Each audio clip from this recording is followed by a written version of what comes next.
Ya, halo kawan semua, bertemu lagi di channel YouTube Bang Swes dan konten hari ini adalah tentang cara bagus dan bersama Bro Wardiman.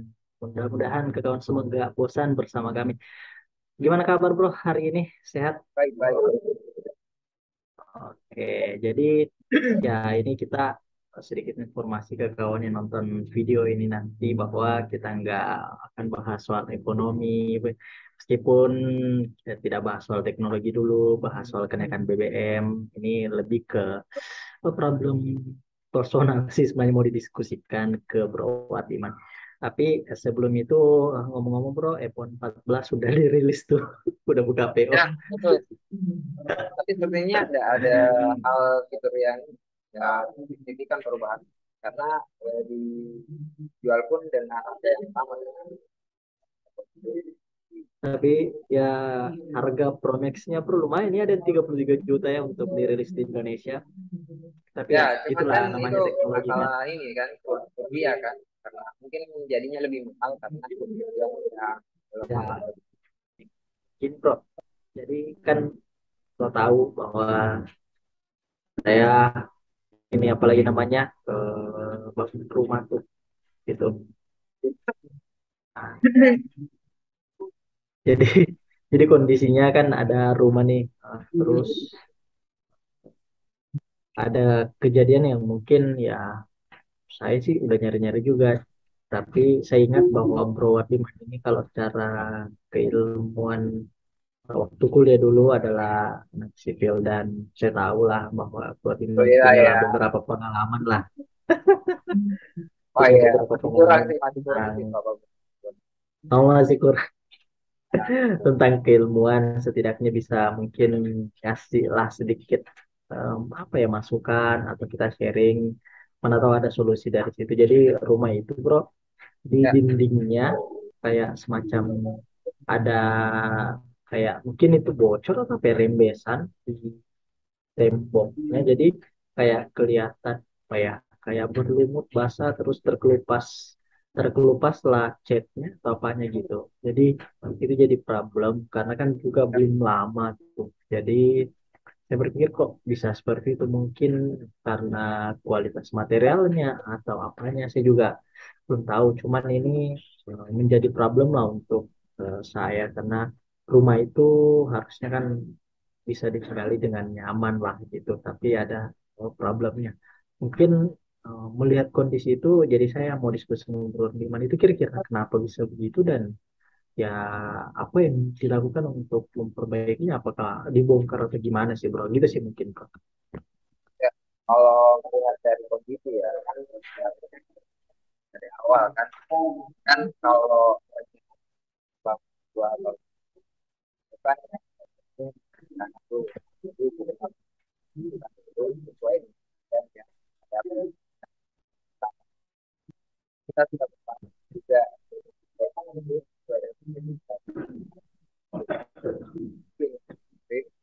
buat ideal itu tidak cocok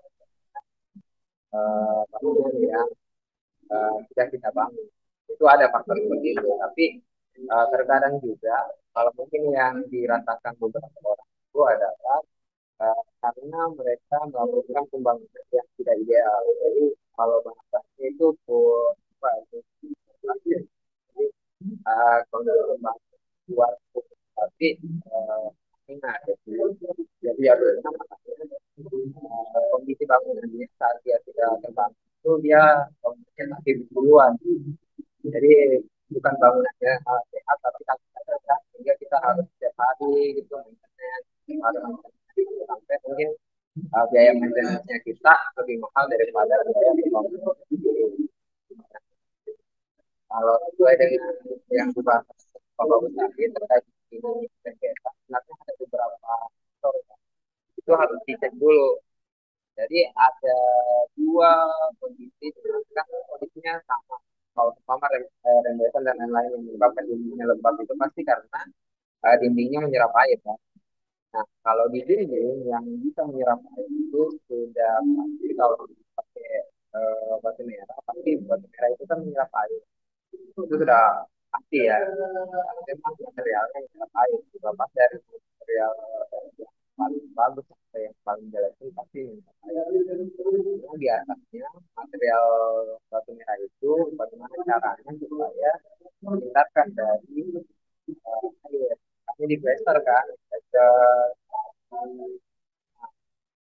Kalau melihat lagi dari prosesnya, biasanya kalau kita satu pengajian atau biasa untuk dinding itu baiknya di bawah itu yang baku kontak tanah itu menggunakan campuran yang lebih banyak semen ketimbang yang bagian atas supaya menyebabkan pencerahan itu kedap air.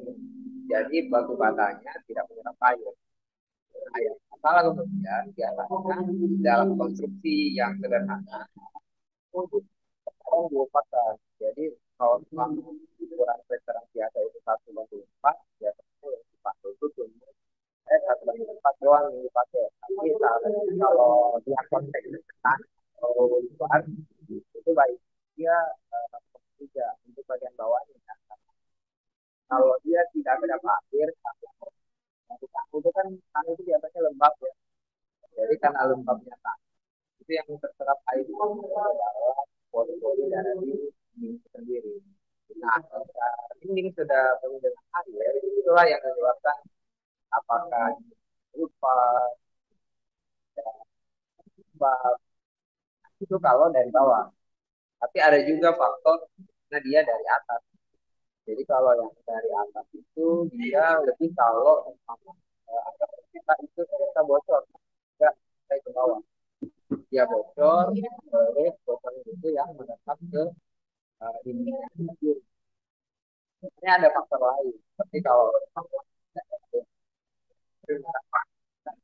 bukan dinding luar itu retak-retak. Karena retak-retak di luar, karena hujan, itu biasanya air hujan yang menetap di dalam dinding. Makanya biasa kalau beberapa solusi itu dia tertutup untuk dari luar kan, di beberapa.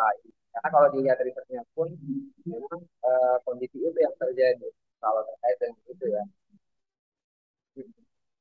Kalau kita bahas ini ya teori awalnya ya, kan berarti cari solusi kan sebenarnya. Kalau solusi Ya, benar. itu sebenarnya kembali lagi. Kalau lihat tadi kan milenial ya, jadi pasti kalau suatu solusi pasti di YouTube kan. Saya juga sudah cek di YouTube. Jadi kebanyakan mereka mengatakan kalau kan secara pakai kita terus di pressure lagi pakai waterproof itu hanya sebatas itu atau penggantian pressurean kah atau penggantian asian apa yang tapi kalau melihat aktivitasnya sebenarnya kemarin juga kan di rumah sudah kejadian seperti itu. Kita coba juga tapi kembali lagi apabila apa yang lembab itu sudah severe atau apa ya terlalu lembab ya itu sebenarnya nggak terlalu efek jadi akan kembali lagi seperti itu jadi kayak dindingnya itu rata rata atau terus atau dia langsung jadinya terkelupas kan yang terjadi begitu karena ya di atas kulkas itu kayak blender asiannya ya kayak terkelupas jadi kalau memang udah pulang 2 bulan itu biasanya tidak terkelupas lagi jadi kita acu lagi terkelupas lagi gitu aja terus kan. Nah, sebenarnya ada dua konsep dari yang bisa dilakukan apabila kita punya rumahnya sendiri dan kita bisa melakukan pembongkaran terkait rumah. Nah, ini kan pada dasarnya ada dua juga di konsep itu. Jadi kalau kita bisa gabungkan rumah kita, artinya ada dua. Pertama itu apakah mau diganti dindingnya terus dikonstruksi dengan cara yang benar atau hanya melakukan proses perbaikan. Karena pada akhirnya membangun baru dengan proses perbaikan itu lebih terjamin kalau dia melakukan pembangunan baru. Jadi kebutuhan besar lebih ganti dan ya Pak. Tapi kalau memang tidak memungkinkan untuk melakukan ini pembongkaran rumah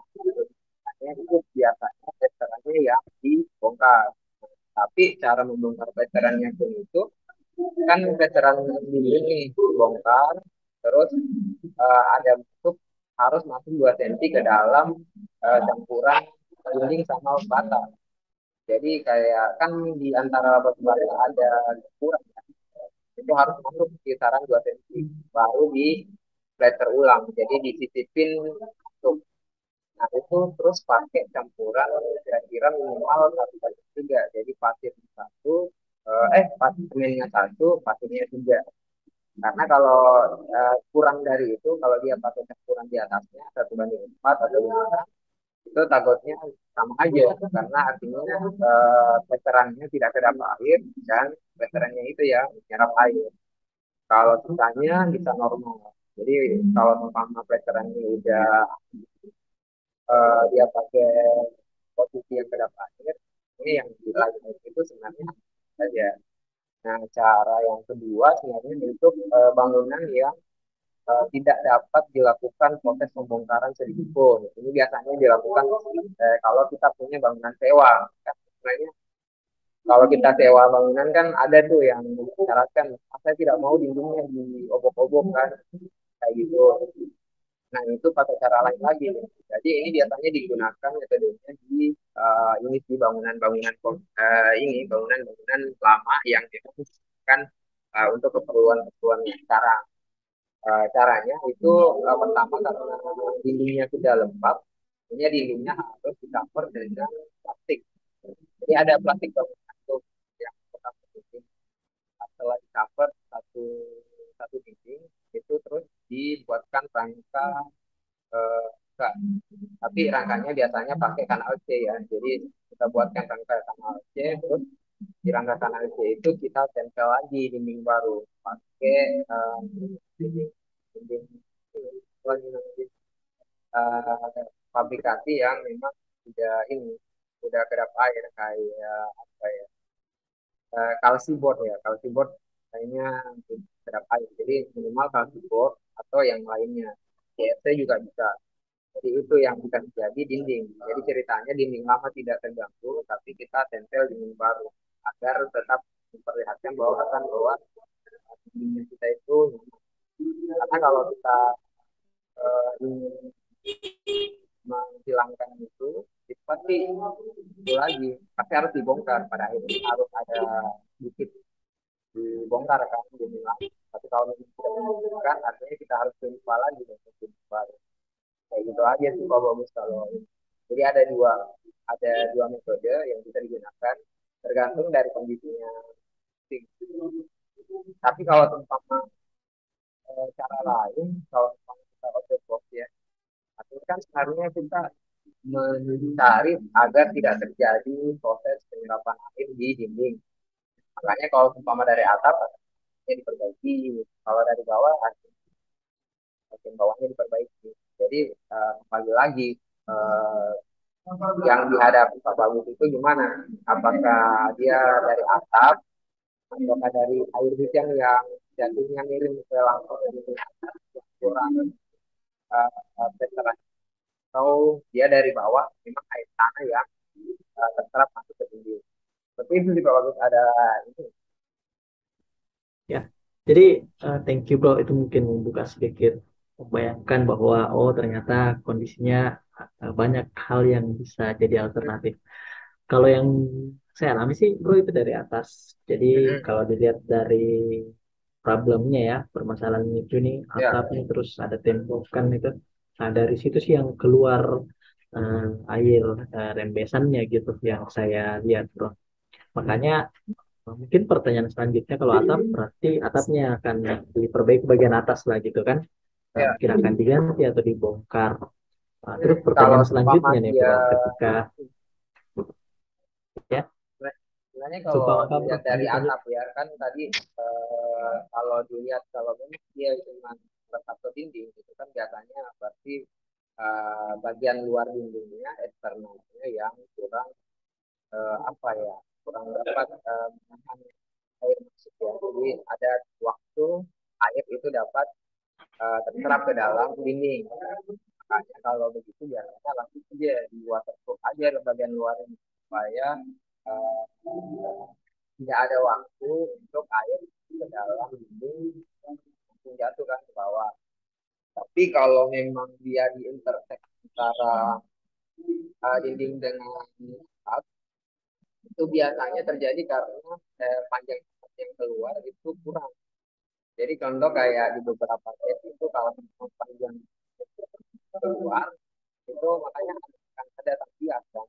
Jadi air sebenarnya masuk air hujan karena mungkin angelnya pas dari air hujan itu kan hujan nggak mungkin hari turun jatuhnya kan. Mungkin karena angin dia bisa miring berapa derajat gitu kan. Makanya itu yang biasa air juga masuk lewat itu. Makanya kalau pembangunan yang ideal pun itu atap itu kan harus ada uh, space untuk keluar apa supaya itu menghilangkan potensi terjadi tampias. Kalau itu sih. Tapi kalau faktor-faktor yang lain mungkin bisa dicek apakah terjadi kebocoran di atapnya. Kalau yang itu berarti itu aja solusinya. Apakah atapnya di extend karena jangan sampai ada tampias atau yang satu di waterproof bagian luarnya supaya tidak ada waktu untuk dindingnya dimiram air. Oke. Ya, eh, sedikit terbayangkan bro. Cuman gini, selanjutnya pertanyaan selanjutnya, oke lah.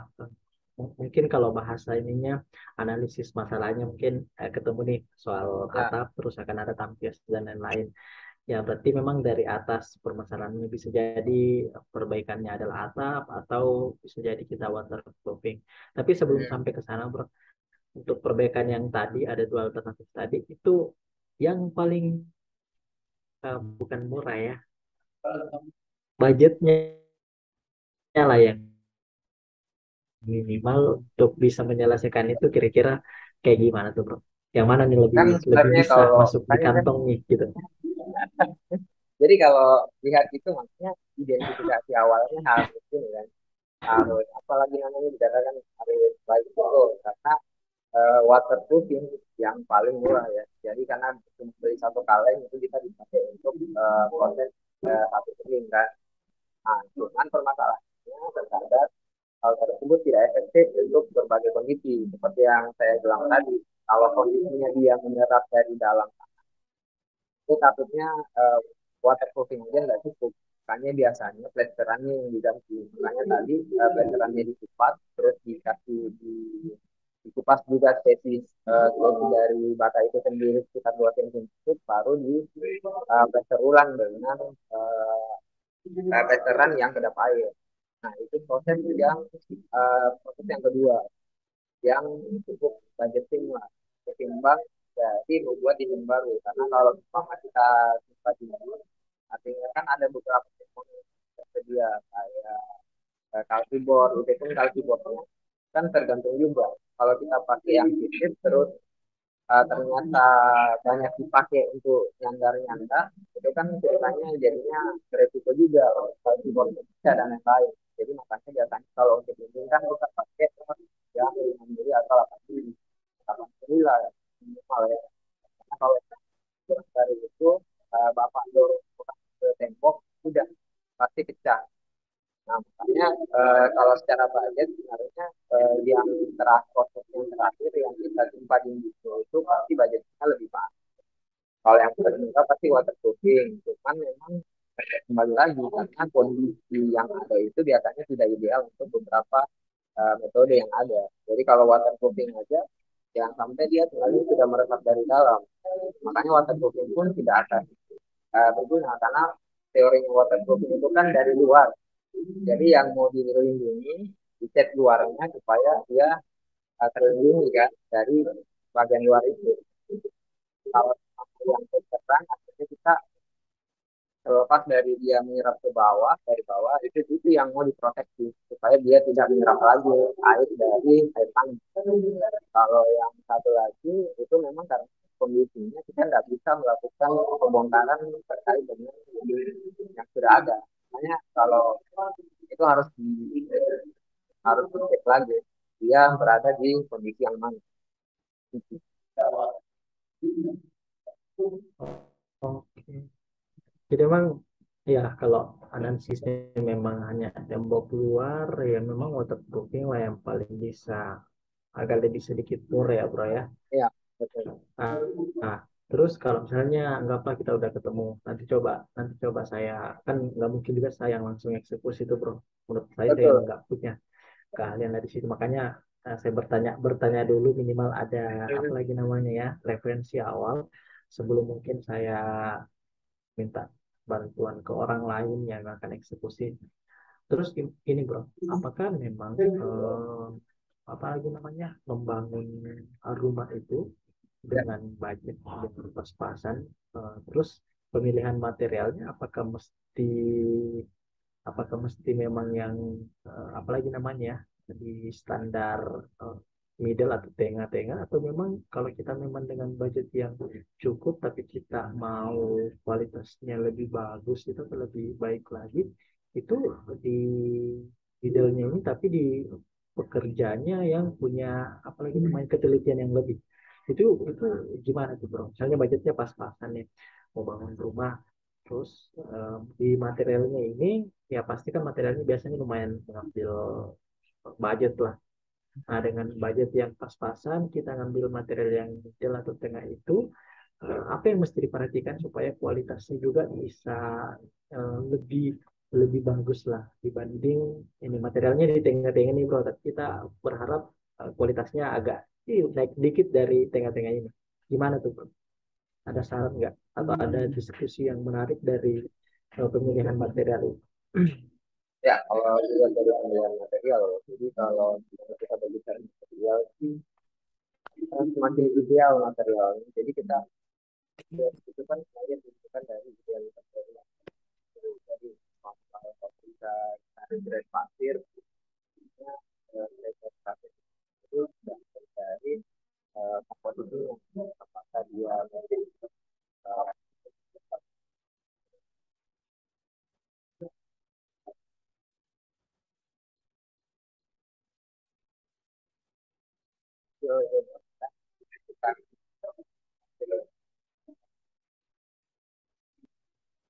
kalau kita lihat dari itu juga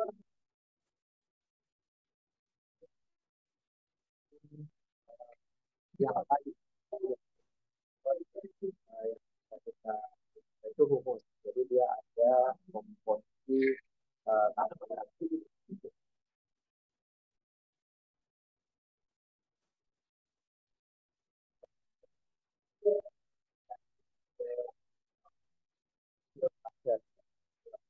juga dengan pada masalah itu ya, kita melihat dari kita kalau bicara soal itu kan juga merupakan salah satu faktor pada proses pembuatan itu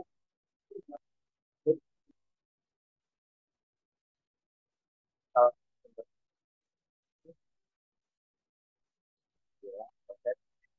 nah, jadi nah ini kita harus pisahkan kok. Jadi daerah itu tersendiri dia akan jadi kualitas dari bangunan.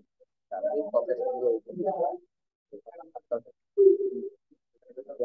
yang kalau satu dikali dengan faktor dua itu yang akan disebutkan oleh jadi apakah kita di satu tiga itu sebenarnya pasti perlu lagi karena pada akhirnya kalau ada material-material yang kurang sesuai dengan spesifikasi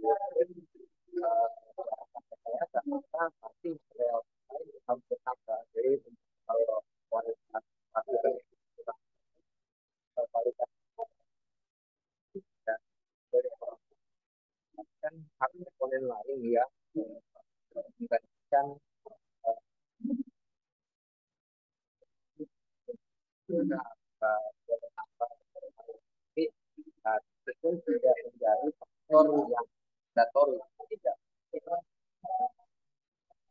faktor yang jelas tapi sebenarnya harus banyak itu pun tergantung lagi karena banyak faktor yang menyebabkan kekuatan dari individu itu pun baik karena kembali lagi kita tidak bisa hanya dengan material yang biasa kita mengharapkan kualitas yang luar biasa hanya dengan metode yang benar itu ada dua hal yang berbeda jadi kualitas itu bisa kualitas itu pun dari kualitas dari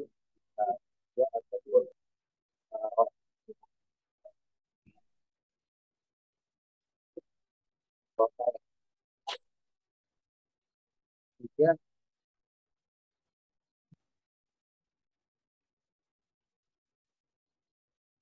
Iya bro. Tadi mungkin ada sedikit kendala juga bro. Ada yang suaranya bro yang agak-agak putus-putus tuh. Tapi oke lah. ya, Jadi kalau kita ingin membangun ya dalam artian rumah berarti memang bisa dikatakan kata kuncinya adalah ya kualitas yang baik dan tentu metode yang metode. digunakan atau cara untuk bangun itu harus yang pas ya atau yang tepat ya. Nah, jadi memang jadi ke kawan yang mungkin punya mimpi untuk membangun rumahnya, ya memang pasti pemilihan kualitas material yang harus eh, kalau bisa dikatakan biasa di dalam dunia ke teknik sipilan itu mungkin kelas satu materialnya atau yang terbaik lah gitu. Jadi ya, Tapi jadi ya. gimana tuh bro, kalau misalnya tadi pemilihan material atap nih bro kan sekarang banyak. Ada yang mungkin kalau zaman dulu seng yang ada logo Crusade yang warna merah, terus ada juga yang sekarang menggunakan genteng atau apa begitu. Kalau dari bro kan ini kan permasalahan yang sering rembesan itu kan dari atap. Kalau kita untuk bertahan lama untuk penggunaan atap itu sekarang untuk yang paling bagus apa ya? Untuk sekarang apakah pakai apa ya, ada juga tuh yang sering iklannya Sunda Kelapon, bukan Kelapon itu yang atap itu, pasti bilang yang mana nih yang paling punya kualitas ini bro. Anggaplah waktu misalnya Ya, pekerjaan talang kan itu bro kasih spek spek dengan karbon apa gitu materialnya yang tahan tahan panas, tahan lama gitu supaya tidak terjadi korosi lebih cepat gitu. Itu kan memang ada ininya ya. Kalau di ilmu teknik sipil sendiri untuk bangunan rumah atau untuk atap itu bro yang dianggap paling material yang paling oke kira-kira apa tuh? kan sebenarnya ini kita kalau kita mau bahas material pabrikan, jadi kan sebenarnya sama aja kalau kita bahas kalau misalnya donat di dalam mall atau donat di luar mall, jadi di dalam. Nah, sekali lagi itu tergantung dari cara bikin produsennya. Kita saja donat di dalam mall itu lebih kualitasnya lebih bagus di dalam. Kalau kita bahas masalah plafon atau material atas itu nama itu kan berarti metode itu biasanya kalau harganya mahal sebenarnya kan biasanya juga berkualitas. Kan tidak selalu itu. Jadi bisa saja ada merek-merek tertentu yang lebih baik kualitasnya. Cuman permasalahannya menurut saya kualitas kalau bicara kualitas atap ya sebenarnya kalau atap itu semakin sedikit sambungan baik. Jadi kalau kita bahas atap, kalau kita sambung satu kali saja satu atap full tidak ada sambung dan lain-lain itu pasti lebih baik daripada kalau dia atap yang berprotek terus harus di overtake jadi harus disambung-sambung kan? Jadi dia harus buka dulu kalau terlepas dari berapa panjang jarak dari atap itu sendiri yang punya overtake-nya pasti memungkinkan potensi dari tampilan ataupun merembes ke dalam atap itu. Nah, kalau ditanya lagi, yang ideal itu seperti apa? Semakin sedikit jumlah ininya, truk ataupun paku yang ditempatkan ke atas itu, pasti semakin baik. Karena biasanya di sini banyak potensi kesalahan-kesalahan dari konstruksi. Di mana kalau sama cara truknya miring ataupun dia truk dua kali itu bisa ada potensi kebocoran di area. Jadi kalau kita lihat ya tidak memungkinkan juga karena pada akhirnya kalau atap tidak dibaut itu kan artinya atapnya melayang kan. Satu kali ada angin pasti langsung terbang. Makanya biasanya juga itu ya, metodenya harus pas tidak berlebih tapi tidak berkurang juga. Walaupun untuk sekarang dari segi teknologi atap sudah ada yang bisa dibilang bagian luar atapnya itu sudah tidak ada laut tapi tetap masih ada laut tapi dia sistemnya ada beda jadi kalau nggak salah namanya di blok itu teknologi yang kan mungkin masih kurang umum ya digunakan untuk komersil ya, digunakan untuk kebutuhan atau konsumsi besar ya. Memang kalau dia pilih proses organik itu lebih mahal ketimbang dia menggali untuk pakai teknologi seperti itu, sih kalau kalau tergantung. Karena kalau pelapor itu sebenarnya tergantung dari kondisi budget kita. Karena kalau pelapor itu kan alat ini ya. Jadi kita kalau pelapor itu saya pikirnya enggak, kita enggak sudah enggak berbicara soal ini, soal konstruksinya. Sudah tidak bicara masalah kualitas saja, tapi kita berbicara masalah keindahan. Makanya kalau kita bahas keindahan kan kalau plafon ya sudah yang paling cocok ya yang paling mahal lah. Ya, Seperti itu oke. mungkin ya. Ya, eh, terima kasih bro. Ternyata memang banyak hal dari situ dan ya setidaknya saya punya referensi untuk mengeksekusi rembesan itu tadi. Mungkin diperdalam aja dari saya untuk menganalisanya lagi apakah memang tampias atau dari atapnya atau gimana karena sudah diberitahu oleh Bang Wati Mani bro sudah berikan sedikit informasi malahan banyak untuk saya. Thank you bro, terima kasih sekali lagi. Mungkin kita sudah selesai dulu hari ini. Terima kasih Betul. bro untuk waktunya dan ilmunya ini sangat bermanfaat untuk ketahuan yang nonton bisa berdiskusi lebih jauh. Nanti titip aja di kolom komentar kalau ada yang mau ditanyakan. Eh, Demikian dari bicara bagus hari ini bersama dengan Bro Watliman. Sampai jumpa di lain kesempatan. Assalamualaikum warahmatullahi wabarakatuh.